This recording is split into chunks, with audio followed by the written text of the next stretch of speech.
168-ի հարգելի հետևողներ, երրորդ նախագահի աջակիցները, ընկերները, կուսակիցները սպասում են նախագահին հակակոռուպցիոն դատարանի բակում։ Հիշեցնենք, այս դատարանում րոպեներ անց կմեկնարկի դատավոր Արամ Գրիգորյանի նախագահությամբ դատական նիստ, որը վերաբերում է այսպես կոչված Իսակովի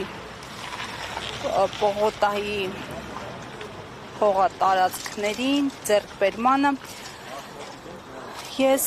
հիշեցնեմ, որ այս դատարանում մի քանի վարույթներ կան, որոնք երկու տարբեր առանձին վարույթներում տեղ են գտել 4 գործեր եւ մյուսը դատավոր Գիվի Հովհաննիսյանի վարույթում է։ Քիչ անց հավանաբար մենք հնարավորություն կունենանք նաեւ երրորդ նախագահին հարցեր ուղղել, եթե այս պահին չհասցնենք, հուսանք դատական նիստից հետո։